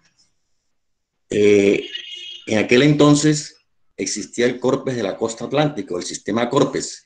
Yo era funcionario del Corpes de la Costa Atlántica en Santa Marta y me tocó ir a Bogotá a apoyar la labor de la bancada costeña en la discusión de que se tuviese en cuenta el tema regional, el tema territorial, como una variable importante para analizar y discutir lo que comentaba ahorita el compañero del por qué los desequilibrios territoriales entre departamentos ricos y regiones pobres a nivel nacional. Esa expresión del desarrollo económico en Colombia, que se expresa en territorios pobres y ricos, fue el tema que la bancada costeña presentó en la Constitución del 91, en donde me imagino que usted fue observador de primera clase, como el centro del país, representado en su clase política, se opuso prácticamente a que se presentara una propuesta, como usted lo planteó en su comienzo de su presentación, de cambio profundo del modelo político-administrativo imperante en el país. La costa siempre ha bregado porque se plantee un nuevo modelo político-administrativo a nivel nacional que apunte a un federalismo, porque la opción parece ser históricamente que la única vía político-administrativa para resolver los desequilibrios espaciales o territoriales en Colombia es precisamente una opción política de tipo federal, no ipso facto, sino un proceso lento que nos lleve a ese modelo. Ese planteamiento lo observé al interior de las discusiones en la Constitución y no era de buen recibo. El interior del país, el centro del país, sigue defendiendo el centralismo político administrativo en este país. Al centro del país le es difícil desprenderse de ese poder y cedérselo en parte a las regiones del país. En ese sentido, la costa atlántica, a pesar de que lo planteó, como usted lo comentó, en esos años del 91, hoy día sigue insistiendo en el mismo, porque como usted lo comentaba ahorita, es uno de los temas que quedaron pendientes en la Constitución del 91, que a duras penas, en esa discusión, el doctor Verano, con Fassborda, etcétera, apenitas lograron incorporar el artículo 306 y 307. El 306, la famosa RAT, y el 307, las regiones como entidades territoriales, que no fue muy del agrado de la bancada costeña porque se estaba peleando era que surgiese la región como entidad territorial, reemplazando quizás a los departamentos con mucho poder fiscal, mucho poder político y mucho poder económico. Esa propuesta no fue muy bien recibida y sobre todo por parte del Ministerio de Hacienda y del DNP, que son los dos entes que manejan el centralismo político administrativo en este país. No se logró convencer al ministro de Hacienda, Rudolf Homs, que era el que tenía la batuta del presidente Gaviria en ese entonces, en la Constitución del 91, y Homs no permitió prácticamente que a nivel de transferencias para las regiones al mismo tiempo se presentara la modificación del modelo político administrativo, pretendiendo de que las entidades territoriales en cabeza de las regiones se convirtieran en un poder político regional a nivel nacional.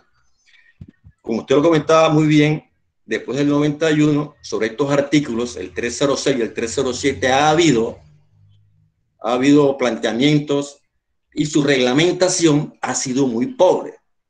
Que hoy día prácticamente la famosa RAC en algunas regiones del país se han creado prácticamente sin ningún poder o sin dientes. La costa sigue bregando porque no solamente el país piensa en la RAC, sino que piensa en las regiones como entidades territoriales. El famoso artículo 307, que parece ser que el nivel central no le quiere dar paso a que las regiones se conviertan en verdaderamente unos territorios con poder político y fiscal, porque el artículo 338 también lo permite en forma sistemática con el 306 y el 307. En conclusión, es para comentarles que esta aspiración de la costa atlántica, porque ese modelo político administrativo centralista que todavía subsiste en el país, a pesar que ha habido unos avances de elección popular de alcalde, algunas transferencias, etcétera, las regiones, como aquí se ha comentado, siguen viviendo de ese centralismo agobiante que se expresa en regiones pobres y regiones ricas de este país. A pesar de ciertas reglamentaciones, todavía la costa considera que la región como entidad territorial está como un tema pendiente a nivel nacional, que a pesar de que en la Constitución del 91 se discutió y se incorporó el artículo 307, todavía acá en esta parte del país vemos que es un objetivo que nos parece como que imposible, dado los intereses del nivel central, por no desprenderse de ese poder político administrativo y descentralizarlo. En ese sentido, quería prestar ese aporte y reiterar mi felicitación por el doctor Villa, que me hizo recordar muchos antecedentes importantes para entender históricamente el porqué de ese hito histórico de lo que fue la Constitución del 91. Gracias. No, gracias a usted, hombre, me alegra mucho saludarlo y hace 2 años, creo, 3, estuve en Barranquilla en un evento de la Federación Colombiana de Departamentos sobre el tema del tema territorial, citado pues por el gobernador Verano de la Rosa, que estaba de gobernador precisamente, y tuve oportunidad de estar en un panel donde estuvo Carlos Holmes Trujillo, donde estuvo Marta Lucía Ramírez, y fue moderado por Juan Gozaín. Recuerdo muy bien pues, porque además fue un placer para mí estar con él como moderador. Y la verdad es que ahí yo dije lo que siempre digo sobre este tema territorial. La Constitución, el país mató el tigre y se asustó con el cuero.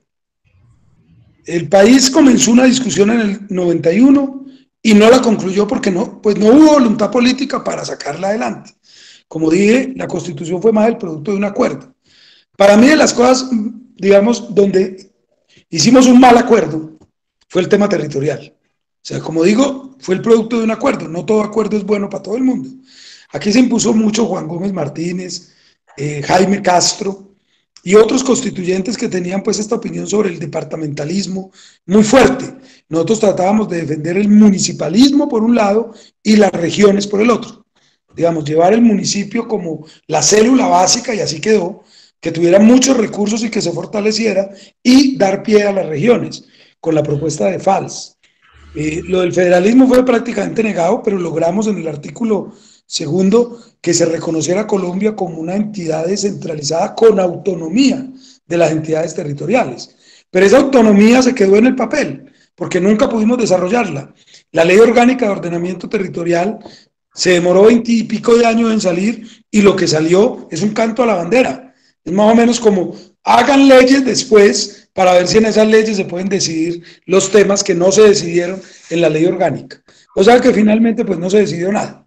Y entonces se le da paso a las regiones administrativas de planeación, se le da paso a la posibilidad de crear entidades territoriales indígenas, provincias y regiones, pero realmente eso no pasa, no ha pasado, y no hay voluntad política, usted lo ha dicho, del gobierno y del centralismo, que es más que el gobierno. Es lo que en su época Álvaro Gómez Hurtado llamaba el régimen, y yo creo que es más o menos como eso. Es una decisión del régimen seguir con el poder concentrado completamente en Bogotá. Esto no es solamente una aspiración, yo sí creo que la gente de la costa ha sido la más determinada y la más clara en defender esta idea de la regionalización o de la federalización del país. Pero incluso no ha sido solamente una propuesta desde la costa. La gente del sur del país, la gente de la Orinoamazonía colombiana, la gente del centro, incluso no Bogotá, han defendido también la idea de la creación de las regiones. Pero la verdad es que Bogotá se opone a cualquier posibilidad, la verdad. Eso es lo que ha pasado. Se opone a cualquier posibilidad de perder control y manejo sobre el presupuesto, sobre la planeación, sobre las decisiones que tienen que ver con la hacienda pública, sobre la administración de los tributos. Por ejemplo, yo he dicho, ustedes están en una entidad que es nacional, que es la DIAN. En la medida en que nosotros pudiéramos aplicar medidas como las alemanas en términos de tributación, pues tendríamos una situación completamente distinta a la que tenemos. Es que los tributos en este país son completamente centralizados y lo que nos dan a los departamentos y a los municipios de Colombia son las migajas de lo que nosotros recogemos. O sea, el país recoge la plata en el territorio, pero luego de esa plata que recoge en el territorio, lo que le llega al territorio no alcanza a ser en muchos casos ni el 5%, ni el 10% de lo que se recoge en su propio territorio, porque el resto de la plata toda la concentra para su distribución la nación. Incluso lo que tienen que hacer los alcaldes y los gobernadores de Colombia es a toda hora viajar a Bogotá a ver cuánto les dan. Y ese cuánto les dan dependen de la relación política que tengan con el gobierno nacional. Si la relación es muy buena, les dan más. Si la relación es muy mala, pues no les dan nada. Y si no les importa, como lo que preguntaba ahorita nuestro compañero Alexander, como es el caso del Chocó, como es el caso de la Orinoamazonía, como es el caso del sur, porque por allá no hay muchos votos para ellos, pues sencillamente no le dan nada a esas regiones, o el caso de San Andrés. Entonces nosotros tenemos realmente una situación terrible, donde los indicadores de pobreza y de necesidad básica, insatisfecha y de pobreza multidimensional se dan principalmente en un lado y la inversión pública se hace principalmente en otro lado. Así no hay cuándo salir de la inequidad ni de la pobreza nunca. Entonces todo este discurso contra la pobreza termina siendo un discurso vacío porque realmente no hay equilibrio entre el territorio y el centro. Y esa posibilidad solo puede resolverse si se le da autonomía y recursos. Recursos quiere decir que manejen su propio recurso a las entidades territoriales, su propio gobierno, su propio recurso, sus propias competencias, y en eso no hemos avanzado prácticamente nada en estos 30 años. Fíjate, Fabio, y además, compañero, me perdona Liliana que vuelva a hablar, en el caso de la DIAN, usted hablaba ahorita de que desde el 91 esto ha sido un proceso histórico de avance y retroceso en la aplicación de esta constitución. En el caso de la DIAN nosotros lo hemos vivido. O sea, el modelo centralista administrativo del país, uno lo vive en esta entidad. Esta entidad no descentraliza para nada, por ejemplo, el tema de elevación. El tema de elevación es un tema regional, local. Se requieren estudios regionales económicos de evasión de IVA y renta. Las seccionales de este país, hubo un avance, en un momento, doctor Fabio, en donde la entidad creó el nivel regional, divisiones regionales, un staff regional de planeación, de estudios económicos, etcétera. Lo viví, fui jefe de estudios económicos, me pareció del carajo interesante, o sea, hacer estudios económicos desde la propia región para combatir la evasión. Era una política interesante y de avanzada dentro de la entidad. De pronto eso desapareció. A alguien no le gustó cederle ese poder de estudios económicos a las regiones y lo volvieron a centralizar en Bogotá, en la Oficina de Estudios Económicos. Entonces, como una entidad como la DIAN, en vez de ir descentralizando sus funciones, para irse acercando al contribuyente, al tema de la evasión a nivel regional, territorial, local, hace todo lo contrario. Cada vez más centraliza esas funciones y de ahí el por qué se hace difícil que esta entidad combata los altos niveles de evasión de renta y de venta. Así como la DIAN, otras entidades del nivel nacional que han pretendido descentralizar sus funciones y ceder poder a las locales, prácticamente es el nivel central y los ministros de turno han frenado dicho proceso. Y con usted estoy de acuerdo en que le toca a las regiones, a los departamentos y a los municipios, por iniciativa propia de tipo político, hacer sentir de que la opción descentralizada profunda que apunta a un federalismo es la opción necesariamente que debe plantearse como planteamiento político a nivel nacional, regional y local para las próximas elecciones presidenciales y de aquí en el futuro.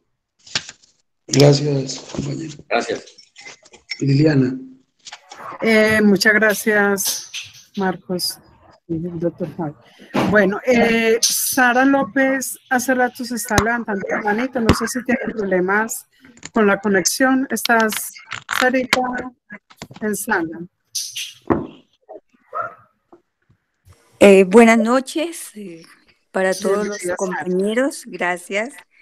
Doctor Villa, es un gusto poder disfrutar de su discernimiento, sobre todo el proceso histórico de lo que ha sido la transformación política, social y económica de nuestro país, plasmada en ese maravilloso evento que se convocó en el Centro de Convenciones Gonzalo Jiménez de Quesada. Para esa época, nosotros desde la organización sindical de Sintra Hacienda Pública, liderada por María Olga Montejo Fernández como presidenta y quien habla como secretaria general de la organización del Sindicato de Trabajadores del Ministerio de Hacienda y Crédito Público, fue una gran lucha para llegar a cada uno de los constituyentes y sobre todo a la Comisión Económica, donde pudimos radicar un proyecto de por qué era regresivo el impuesto indirecto. Desafortunadamente, como son todos los procesos históricos y de lucha sindical y de los trabajadores, pues no prosperó, aunque el presidente de esa Comisión de Asuntos Económicos era el doctor Rodrigo Lloreda Caicedo. Tuvimos el apoyo de constituyentes sindicalistas, entre ellos Aida Bella. Por el Cauca nos apoyó Lorenzo Muelas, que estuvo como constituyente, Carlos Osa Escobar, entre otros, ¿no? Pero fue muy interesante porque, como usted lo dice, nosotros, los colombianos, aún vivimos en una patria boba donde no hemos querido aprender de nuestra propia historia la evolución política que nos atañe en cada uno de los procesos de esta humanidad colombiana. Efectivamente, es muy importante desde todos los aspectos sociales, económicos y políticos, porque efectivamente el establecimiento es el que pondera cuáles son los derechos que generalmente se vulneran en este país y se violan. Usted bien lo ha dicho, en la salud, en la parte del principio rector que es el derecho al trabajo, en ese interés general que no predomina y en ese derecho a la paz que siempre están cercenando porque tenemos la extrema derecha que vive para la guerra, se fomenta en la guerra y nos tendrá esclavizados por mucho tiempo, mientras que los colombianos no queramos entender que nuestro derecho es vivir mejor y vivir en paz. Es muy importante el recorrido de la Constitución, pero también es muy triste ver cómo a través del legislativo, que sigue siendo corrupto, mafioso e imponente en su sistema de horror perpetuado, no va a dejar que este país prospere como debía de serlo. Nuestra Carta Magna es una carta de las mejores que hay, estructuradas como carta de navegación dentro de su textura abierta. Igualmente, la podríamos comparar con lo que es la Constitución ecuatoriana, una constitución también que se da la pela por lo ambiental. Nuestra constitución política también es llamada la Constitución Verde, la Constitución Ambiental. Explotación y de lo que nos venden los gobiernos nefastos de hace 16 o 20 años hacia atrás. Es que esa constitución que no puede ser un saludo a la bandera porque fue un consenso, donde no se pudo lograr todo lo que se quería, pero sí es un gran avance para nuestro país.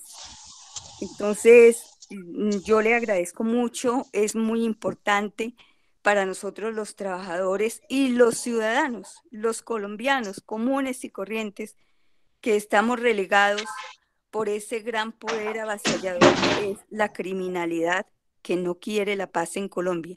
Y mientras que no exista la paz, ningún sistema podrá ser mejor que el nefasto que tenemos actualmente.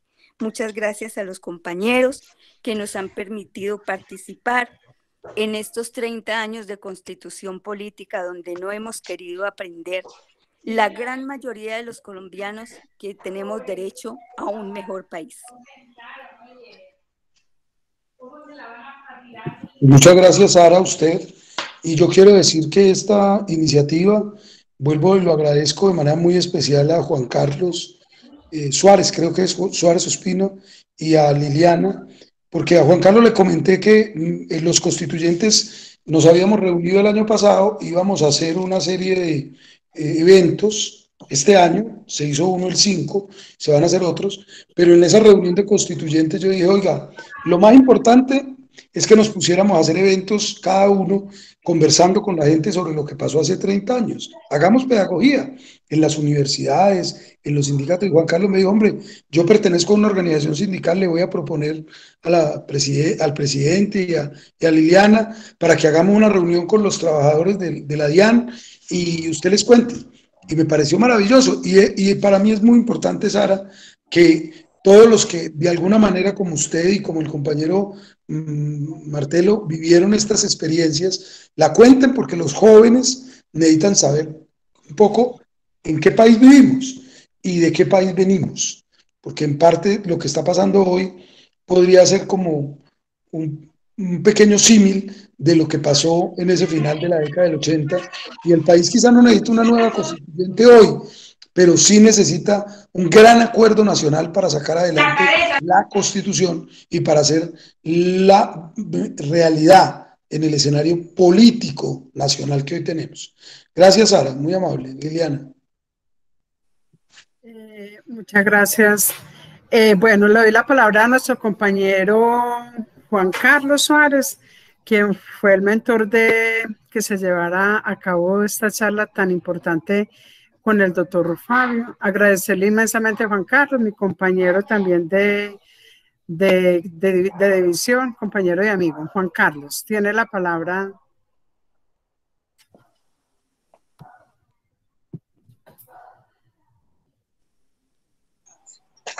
Buenas noches, compañeros. Muchas gracias, Liliana, y muchas gracias al doctor Fabio Villa por atender este llamado tan especial. Sí, claro, por supuesto, cuando yo lo escuché, su ofrecimiento al respecto de hacer de pedagogía, de contar el proceso de lo que pasó, pues inmediatamente yo me emocioné muchísimo y durante su relato histórico, debo decirlo, no dejé de emocionarme. Quizás yo pensaría que del evento de 1810 y lo que precedió esa gesta histórica, pues inspirada en la revolución industrial y demás situaciones que pasaban previas en Europa, yo pensaría que este evento de la Constituyente es realmente un hito histórico y muy importante, y tenerlo a usted como ponente que de esta charla, siendo protagonista presencial de la época y en ese recinto tan importante, para mí en lo personal es un honor, y creo que para los compañeros de Sintradian también. Quedan muchas cosas por reflexionar. En realidad sí, la carta es una carta buena, es un gran barco, lo que nos falta creo es un gran capitán, pero el capitán, la conciencia es, y el llamado es a que todos sepamos elegirlo, quién va a ser, más necesitamos una madurez democrática en el país, a las generaciones que vienen. Creo que el proceso es cíclico y se repite. Hablábamos de los exterminios antes, durante la constituyente, y ahorita lo vemos con quienes firmaron el proceso de paz. Hoy, por ejemplo, escuchaba una entrevista de un líder de Buenaventura, tal vez algunos la escucharon hoy, y era que iban a bloquear el puente, y la periodista le preguntaba que si era consciente de que iba a perjudicar a 50 millones de colombianos, y él claramente le dijo, hablando de lo que hablamos de la autonomía de las regiones, que 50 millones de colombianos no pensábamos en los negros y negras que estaban allá siendo explotados y con una participación irrisoria del centralismo hacia esa región, que los teníamos olvidados y que hoy en día es un foco de violencia claramente, como pasa en otras regiones. Lo mismo lo que decía el compañero de Barranquilla, creo, de la costa atlántica. Hombre, las regiones, somos un país con costa este y oeste, como los Estados Unidos, pero no tenemos el desarrollo portuario ni tradicional de estas regiones, que deberían ser las regiones líderes, sin sufrir ese tipo de vejámenes, de olvidos, como lo vive Buenaventura, el Pacífico colombiano, el Chocó. Quedan muchas cosas para pensar, reflexionar de quiénes son los capitanes, esa gran unión a la que llama el doctor Fabio, por hacer realidad muchas situaciones, quizás cambiar lo que se necesite cambiar. Y bueno, ese es un país de retazos, como diría algún autor. David Busnell es de Estados Unidos, uno de los únicos biógrafos respecto de Colombia, con su obra Una nación a pesar de sí misma. Somos de regiones, somos egoístas, a pesar de tener un conflicto de más de 60 años con guerrillas, no hemos vivido dictaduras como si lo ha vivido Argentina o Chile, por ejemplo, que hoy tiene un sistema, creo, de mucha avanzada respecto de otros países. Nuevamente agradecerle al doctor Fabio. Yo creo que quedan muchas cosas para reflexionar y para trabajar entre todos. Muchas gracias, Juan Carlos, y muchas gracias por la invitación. Liliana. Bueno, compañeros, yo creo que ya con la intervención de Juan Carlos cerramos las preguntas. Vale lectura a algunos comentarios del chat que considero importantes. Wilmer Esquivel nos dice que cuando se refieren al Estado lo hacen con la expresión Estado de Derecho, lo cual no es un error, es intencional. No reconocen que somos un Estado social de derecho y si tienen poder actúan conforme a sus convicciones. E incluso noten este fenómeno en periodistas o medios de comunicación, por ejemplo. Sandra Orjuela nos dice que los impulsores de la séptima papeleta eran estudiantes, la mayoría de derecho, que rondaban los 20 años y recogían el hartazgo general de los colombianos en un momento crítico. El Estado colombiano se enfrenta en una cruenta guerra a los carteles del narcotráfico, las tasas de homicidios eran las más altas del mundo, los atentados contra la población civil eran frecuentes y 6 guerrillas buscaban derrocar el gobierno. Además, en agosto de 1989, el candidato favorito para la presidencia era el doctor Luis Carlos Galán, que fue asesinado. Bueno. Pablo Franco, que había levantado la mano ahora, pero hizo su intervención a través del chat, nos dice: doctor, mil gracias por su participación en este largo proceso de confirmación y análisis de la Constitución. Quisiera saber qué le faltó a la Constitución del 91 para que no fuera tan sensible a los cambios que para su beneficio hacen los políticos de turno en cada gobierno o los grandes grupos económicos que manejan este país. Gracias. Doctor Juan. Bueno, varias apreciaciones finales con las que también me despido, porque sé que ya llevan 2 horas aquí conmigo, deben estar muy cansados. Los 65 valientes que todavía están, de los 130 que tuvimos en momento culmen de esta conversación. No, primero, evidentemente el tema de ser un Estado social de derecho es un tema importantísimo. Por eso es el primer artículo del título 1 de la Constitución. Colombia es un Estado social de derecho, como ahorita lo dijo el compañero Martelo, organizado en forma de república unitaria, descentralizada, con autonomía de sus entidades territoriales. Así arranca la Constitución después del preámbulo. yo creo que es muy importante entender que el preámbulo es norma de normas dentro de la Constitución. Los principios, que son los 13 primeros artículos, son norma de normas dentro de la Constitución, es decir, son prevalentes, y lo ha dicho la Corte Constitucional, como esos, 10 primeros artículos representan digamos, la guía filosófica del resto de los artículos. Y luego viene todo el tema de los derechos. Y los derechos sociales en esta Constitución están recogidos en el artículo 2 en la filosofía de la Constitución, en términos de: son fines esenciales del Estado servir a la comunidad, promover la prosperidad general y garantizar la efectividad de los principios, deberes y derechos consagrados en la Constitución, facilitar la participación de todos en las decisiones que los afectan. Entonces, los estudiantes yo leí otro comentario ahora muy rápido, porque es que tengo un tema, estoy trabajando en el celular, y porque mi hijo está por acá conectado en el computador en clase, primero la clase, después mis charlas, pero miren, nosotros en las estudiantes, sí, éramos muy jóvenes, recogimos de alguna manera un anhelo nacional, no teníamos claras todas las cosas, pero teníamos unos principios básicos. Yo lo dije un poco ahora: la paz, la participación, mejorar la democracia, mejorar la legitimidad de las instituciones, la descentralización, que en ese momento era descentralización, después nos dimos cuenta que eso era insuficiente y hablamos de regionalización y de federalización. Yo creo que lo más importante de esta Constitución es que, entendiendo que han pasado 30 años, entendamos que tenemos una carta que defender, pero también tenemos responsabilidades, como lo dice la propia Constitución, democráticas. Yo fui prácticamente el autor o el encargado de la redacción de un artículo que para mí es supremamente importante, que es el artículo 95. El artículo 95 habla de una cosa completamente distinta a la que, digamos, los progresistas siempre defendemos. Los progresistas siempre defendemos los derechos. El artículo 95 es el artículo de los deberes.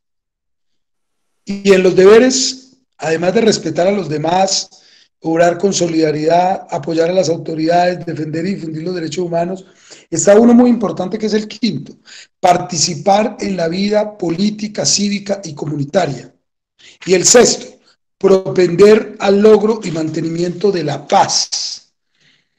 Y yo les digo que si nosotros cumpliéramos con los deberes, no solamente hiciéramos valer los derechos y no cumpliéramos con los deberes, haríamos lo que Juan Carlos Suárez acaba de decirnos: tomar decisiones políticas a conciencia, responsables, correctas.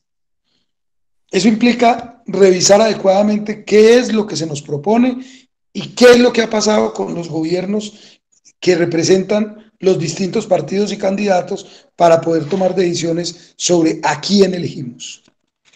Yo creo que este momento del país es clave. A mí me parece que estamos viviendo un nuevo 1990.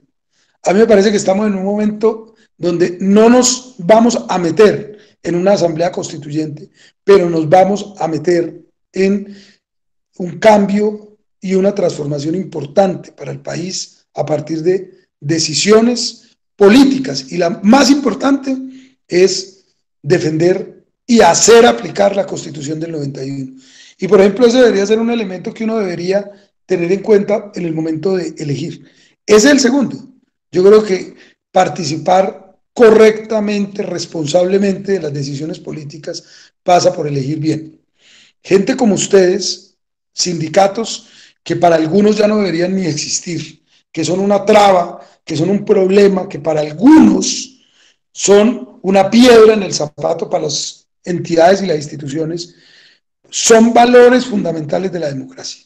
Es decir, la sociedad ha tenido que pelear mucho, los trabajadores del mundo y de Colombia, para tener organizaciones sindicales que defiendan no solamente sus derechos laborales, sino los derechos de la sociedad en relación con sus instituciones. Yo he tenido la oportunidad de gerenciar y de dirigir varias instituciones, y he siempre aplicado estas ideas, las de la Constitución, para desarrollar mis funciones administrativas. Creo que se puede. Creo que se puede ser jefe respetando los derechos de los trabajadores, propendiendo por ellos, haciendo respetar los derechos humanos, propendiendo porque los derechos de la gente establecidos en la Constitución y los deberes que tenemos no solamente los ciudadanos en general, sino muy especialmente los funcionarios públicos, hagan valer ese concepto filosófico fundamental y fundante del Estado, que es el Estado social de derecho. Yo pues no tengo sino que darles mil gracias por el espacio y espero que haya servido un poco para reflexionar y para recordar también, en algunos casos recordar y en algunos otros pues contar historias no sabidas, pero siempre con el propósito de aportar en la apropiación social del conocimiento desde el análisis de la historia. Muchísimas gracias, Liliana, muchas gracias a Juan Carlos, muchas gracias a Esperanza y a John Jairo, a todos los directivos nacionales y locales del sindicato y a todos los compañeros que han decidido acompañarnos esta tarde. Doctor Fabio, muchísimas gracias a usted. Realmente nos queda una gran reflexión y coincido con lo que dice nuestra compañera Isabel Henao, que nos queda seguir haciendo cumplir la Constitución. Cierren los micrófonos que están por ahí, por favor. Me disculpan que es acá mismo, faltaban los perritos que no fallan hasta ahora. Bienvenidos. Yo los adoro, pero siempre me la hacen, ellos nunca fallan. Entonces, quería decirles que comparto plenamente el aporte que nos hace la compañera Isabel Henao, de decir que nos queda seguir haciendo cumplir la Constitución. Y Margarita nos dice que este espacio nos invita a mirar el desarrollo del país a través de un gran logro que fue la Asamblea Nacional Constituyente. Cuando di la presentación a este evento, empecé diciendo que la Asamblea Constituyente se hizo bajo un contexto de violencia, de desigualdad, de discriminación, genocidios, en fin, todo lo que pasaba en esta época. Entonces me puse a pensar en esta época qué pasaba. Y yo, pues, y aquí, o sea, seguimos igual. Sí, es como una reflexión, seguimos igual, porque realmente pues siguen los problemas de violencia, de muerte de líderes sociales, en fin, muchas cosas como para reflexionar. Cuando le dio la respuesta al compañero Alexander y decía, es que hay que cambiar la Constitución, y es que el problema no es la Constitución, yo creo que esa es la reflexión que tenemos que tener. Y lo dijo muy bien usted, doctor, la Constitución es la carta de navegación, por ahí nos tenemos que ir. Es problema nuestro si no la cumplimos o si no la hacemos cumplir. Doctor Fabio, muchísimas gracias. Juan Carlos, muchísimas gracias. Los compañeros de Junta Directiva Nacional, muchas gracias por este espacio. Voy a ser muy atrevida. A usted, muchas gracias. Quisiéramos que para la próxima Asamblea Nacional nos acompañaran. De verdad que sería muy importante, y no solo en esta ocasión, sino en otros espacios, porque eso no se nos puede olvidar. Hay que hacer memoria constante de nuestra historia. Muchas gracias, doctor. Mucho gusto. Muchas gracias. Y hasta luego a todos. Hasta luego. Una feliz noche para todos, compañeros, y muchas gracias por habernos. Gracias, igual. Gracias, muchas gracias. Excelente charla. Feliz noche. Sí, Jorge, ¿quieres hablar? Muchas gracias, doctor Fabio. Dios lo bendiga. Que se repita.